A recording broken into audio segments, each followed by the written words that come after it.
Okay, this is a very unique interview because I have interviewed a lot of people, but they're not relatives. Okay. So this is one unique interview. All right. Tell us about the Mario behind Mario's Filipino channel. Oh, okay.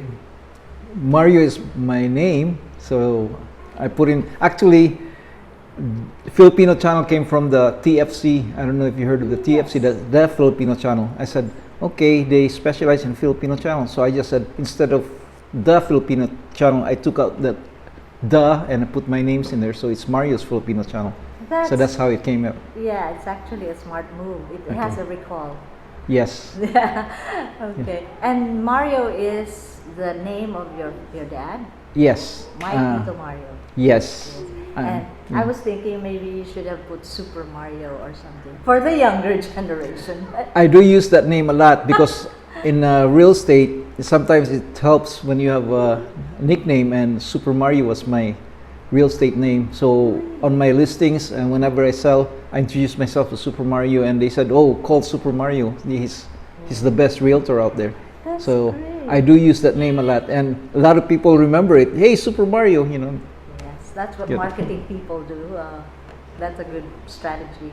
Uh-huh. But I understand you left the Philippines at the age of 15, and that's pretty young for Yes. somebody to be an immigrant in the U.S. So tell us about your journey. Well, my brother Alonso left the Philippines about the same age, actually, around, or even younger. I think he left either 14 or 15. And then you So, followed. and then I followed, and my dad, well, he wanted slowly to bring us to the U.S. because after I left, he sent Randy, and then he tried to send Boots, but something happened, so it didn't happen. So he slowly sent us to the U.S. for his reasons. He's got different reasons, which I don't really want to get into. So Okay. About I'm sure you've had challenges adjusting to life in the U.S. Being in the Philippines, you were a bit pampered, I guess. You had maids in the house and all that, but in the States, you had to do things by yourself. yes, Tell me about it. yeah. What happened was when I went to the U.S., I was on a student visa, and my dad would send money, to pay for our tuition, our apartment, and living expense. But something happened in the Philippines. Martial law was declared, and my dad was put in prison, and the money stopped. And at a young age, well, I turned 16 or something like that, when martial law happened. But anyway, at a young age, I didn't have any skill, I don't have any degree, and I never worked in my life. That's just like you said, I was pampered. We had maids, we had drivers to do everything for us. So I had to survive. Yes. And in a different country with no skills, no degree, and at a young age. So I had to do everything just to survive, and I did everything. Name it, all the manual work in the world I did. Wow. And it was hard in the beginning because I wasn't used to it. But when you have to survive, you have to survive. And after a while, you just get used to it, that I don't even worry, about it anymore. And not only that, I look at the Americans, they're the children of the rich people. They work, True. next to me, like when I was in Alaska, I worked with the son of the president of the company. Wow. And he was doing the same work as, it wasn't a big deal in the US. That's why you can Yeah. you can stomach it. I don't think I could do it here in the Philippines. It's just, I don't think I could face anybody doing it, while we were pampered. But in the US, it was possible because they don't really give, they said, who cares? Yes. Whatever work you do, any job is honorable, any job is decent. Yeah. Wage, So that's how I felt. And actually, I thought it helped me. And actually, I thought that I needed to do it. So you can see how the other side work, So that way you don't abuse people, and you know where they're coming from. and you know that they work hard. You know, it's not like they're lazy, Mm-hmm. you know, stuff like that. You know, like how the media. So you're poor because you're like this, you're like that. Yeah. There's other things involved. Sure. And in your struggle to maybe survive at 1st, Mhm. and then eventually you were able to overcome those challenges, Mhm. were there any people who influenced you to do certain things like going to real estate or Uh-huh. precisely what Yes. you were doing?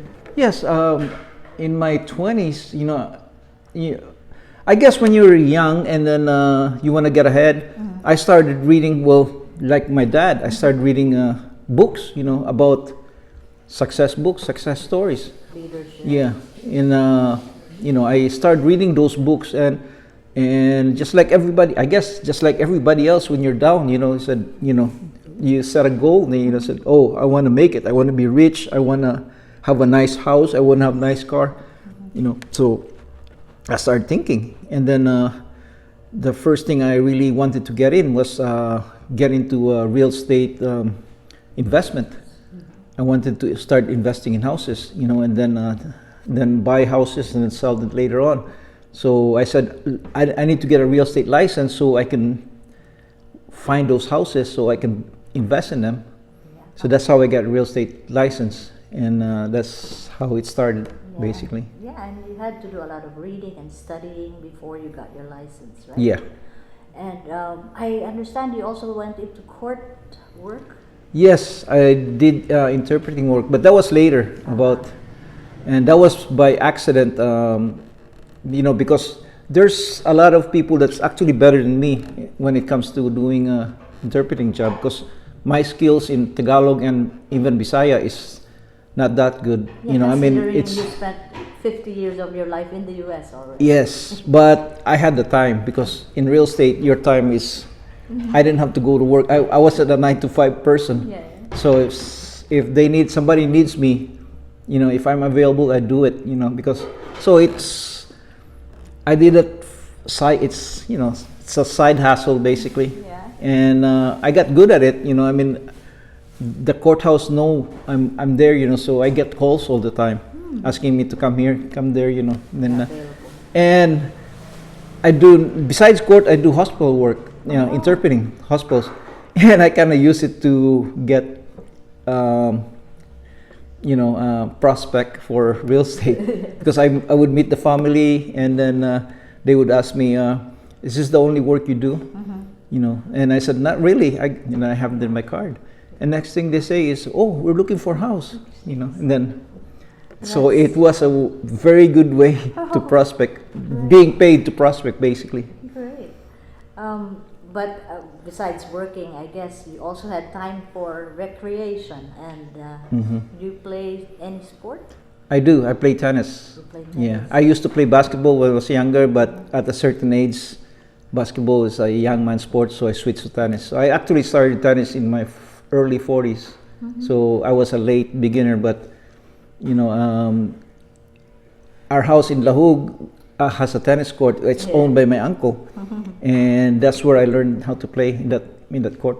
Yes, I remember when Yeah. we have vacations in Cebu. Remember, I grew up in Bicol. Yeah. And we would go to Cebu, and I would, you know, say, "Hi, Kuya Junjun." Yeah. and then you're off to the tennis court. Yes. Yes. Yeah. And besides that, I think I saw you fiddling the guitar. Yes. Is that one That's of my your love hobbies? right now. Yeah. Before the pandemic, I went through what's the word?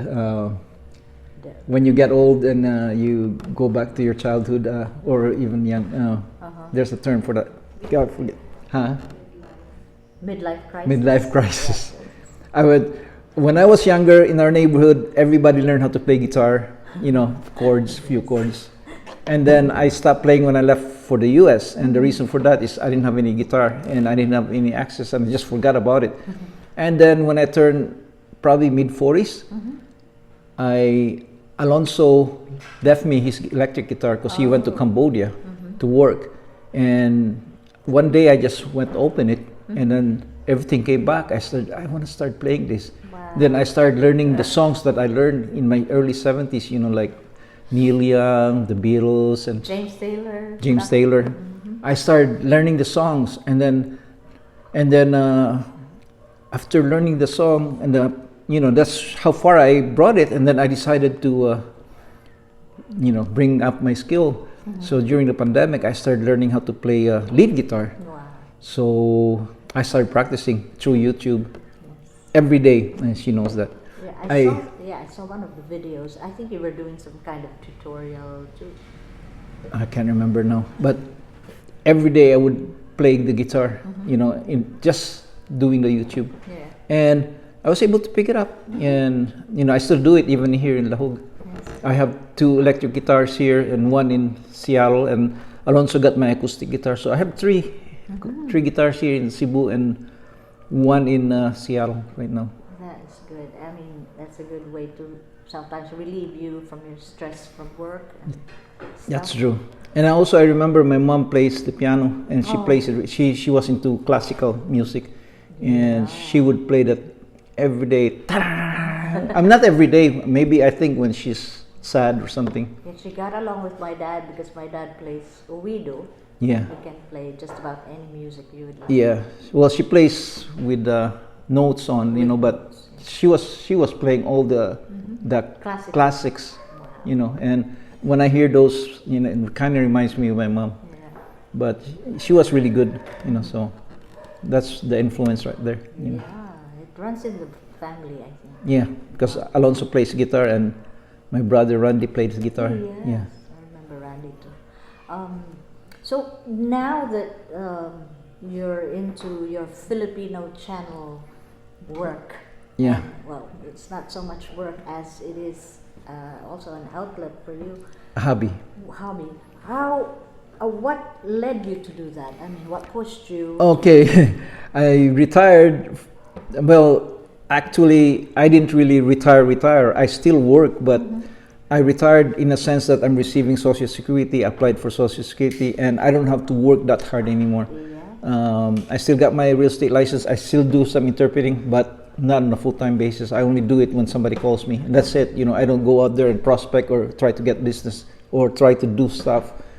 I stopped doing that. So what happened is the pandemic, and well, lately, because you're retired, you're basically just at home. And then if you live in the States where there's hardly anybody, you don't see the neighbors, you don't see anybody. And if you stay at home all the time, you have so much time in your hand, and it's boring. I mean, I end up just watching one Netflix show after another, and the only way to to make your brain work is basically get into something, and I pick it up as a hobby, doing YouTube channel. But I enjoy doing it so much. My son Christian also helped me because he likes it when I'm doing that. So that's how it started. Uh-huh. And I think you always say that you're not a professional journalist, but you know what? Your sense of curiosity is the first thing that a journalist should have, because without that, life would be boring. The work would be boring, really. So you have a genuine interest for people, and that's what you're on about in your channel. Yes. Let me explain something on why I really like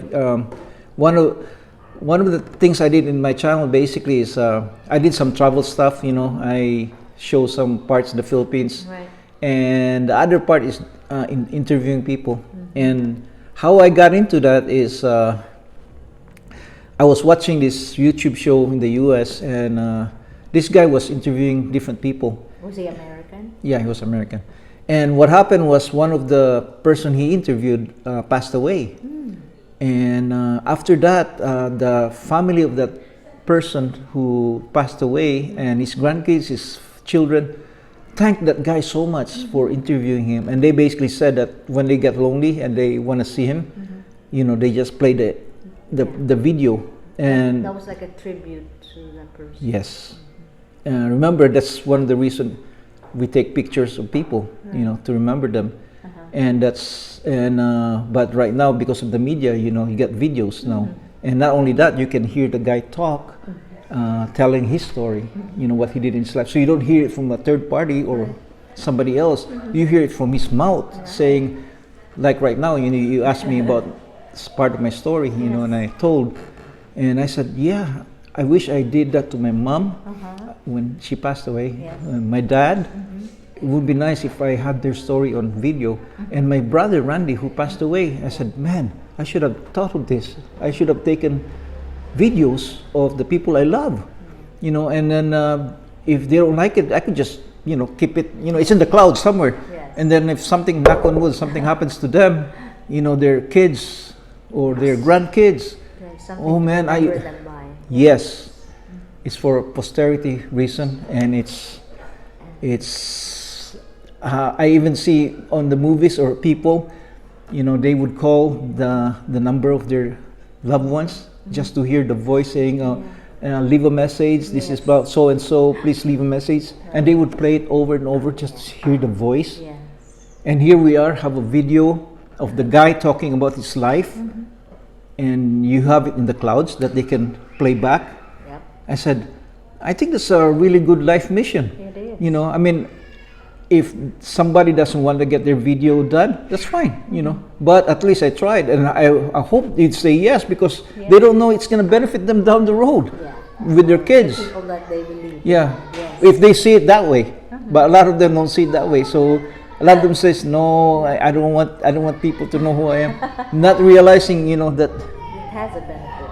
Yeah. For the future generation. yes. And I try to tell people, but that's a really long explanation. Sometimes they get tired of me talking. So hopefully they'll watch this and realize what I'm doing. And they'll say, hey, I want my voice, my story to be To be told. and hopefully my grandkids will see it one day and they would say thank you, for having my grandma or my grandpa Yeah. or somebody they love, the video. Of the 225 videos so far that you've done, I did my research. Which one is the most memorable? Oh, that's a hard question. I didn't even think of that.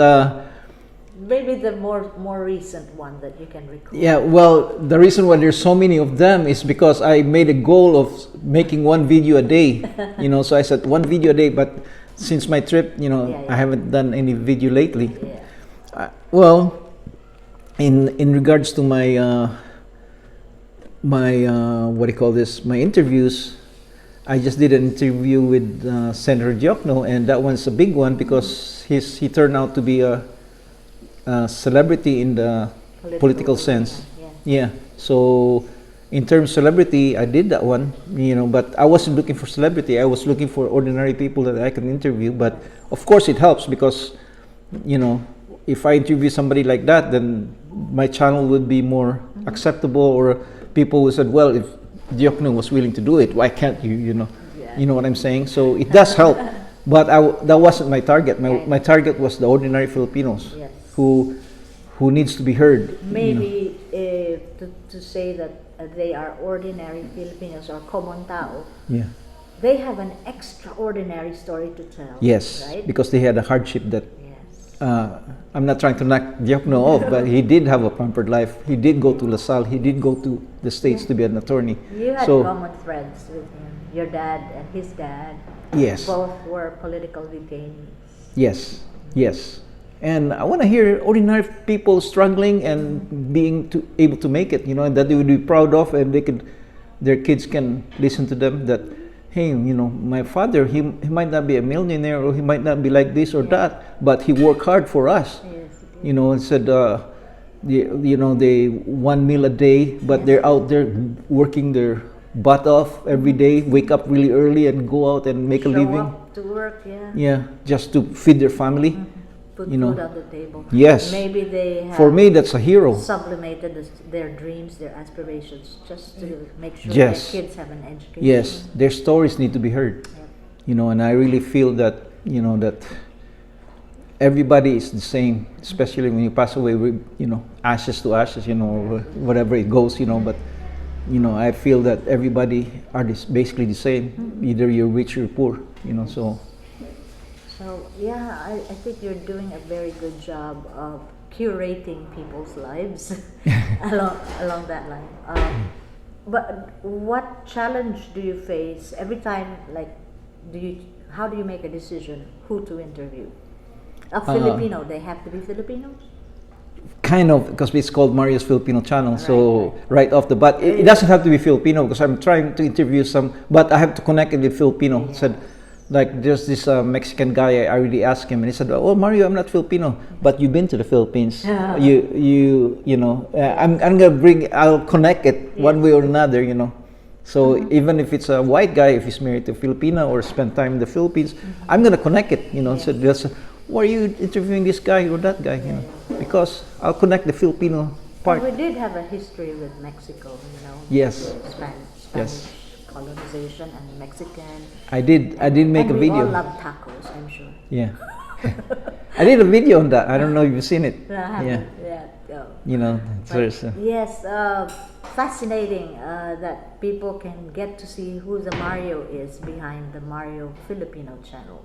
that's true too, because I've been asked twice when is your interview gonna come out, and I basically said, well, when I go to the Philippines, I'm gonna talk to my cousin, Hazel, because your husband, AD, you know, really. One of those you interviewed. Yes, he already said that you're the pro. You know that you're really good in making videos and you interview people and you know. So I said maybe I'll have Hazel interview me because for one thing she knows what she's doing. And But you know, I'm a bit rusty now, I guess, after 15 years here away from media work. But then again, we go back to it just like riding a bike Yes. after a long time. yes, So thank you very much for your time, and maybe is there something else you'd like to share that I haven't asked? I think you covered most of it. Yeah, if you want your story told, you know, let me know. I'm willing to interview even people that I don't know, you know. So if you want your story in the clouds, as they say, then, you know, connect with me, you know, and I'll do it for you. A postscript here is I've seen and met you in my adult life already, much of it, because when we were kids, we grew up in Bicol, away from Cebu. Yes. So now that I'm getting to know you adult to adult, I've seen and heard from you a lot when you were in Camotes. You had some time spent in Camotes in your adult life, Yes. but the rest of it is in the U.S. Yes. Right? So how do you, maybe, do you have plans of staying here or retiring here for good? Yes, our goal was to live in the Philippines 6 months out of the year and 6 months in the U.S. because all the kids are in the U.S. But we really want to live in the Philippines. For one thing, you know, it's life in the U.S. If you're retired, it's a little bit, you know, maybe there's some good parts because I learned how to play the guitar even better, and you know, I'm doing the YouTube channel. So, but besides that, you know, it's pretty. That's same. more, they say it's more fun in the Philippines. Exactly, and yeah. One other thing I forgot to ask you: when you were in the States growing up, what were the food items that you missed? In the Philippines? Yeah. There's a lot actually. We just talk about one. I love masariel. You know the you know, but it's the peanut butter, the peanut masariel. They call masariel with peanuts. Yeah, and it doesn't really come out good in the States because it, you know, the cold, you know, freezes it. So, and I don't know anybody who, you know, who makes it there. So I have to come here, you know, just for that one. You know, so that's one of the food. And of you know. course, the one we have breakfast every time with Tita Ellie would be the Cebuano longanisa. Oh yeah. Really I missed that one. The round one. Yes. It's called chorizo here in Cebu. Okay, They don't not call it longanisa. So okay. yeah, but it's kind of weird though because chorizo is the Spanish word for Sausage. sausage, and longanisa is the Mexican word, the Spanish Mexican word for sausage. So when you say longanisa, it's actually Mexicans for sausage, and chorizo is Spanish in Spain word for sausage. Thank you for that trivia. There's I a lot. learn something new every day. Yes, I learned a lot about Spain and Mexico, the difference, and how we are actually more Mexican than Spaniards for a long time, except when we get there, you know. There you go. He's a much traveled guy, so he has a lot to share to us. Could you invite people to subscribe? Yes, I would. It would help my channel if everybody subscribe and share and like. That would, yeah, and thumbs up. Yeah, that would. Yes, For a yeah, new the bell. episode. Yeah, for a new episode. So yes, that would help the channel tremendously because when people seeing it's growing and it's easier for them to say, okay, we can accept Mario, he can interview me because he's got a lot of followers instead of just having a few followers and said, it's a waste of time. There's nobody who's watching his channel. So it does help in a sense that I would be able to interview more people. Yes. Plus Thank the you. good motive behind it, which is to keep people's stories going, and so that others in the long run will remember them Yes. through your video. Yes. And I want to do more interviews. Thank you very much. You're welcome. All right. Fun. Fun.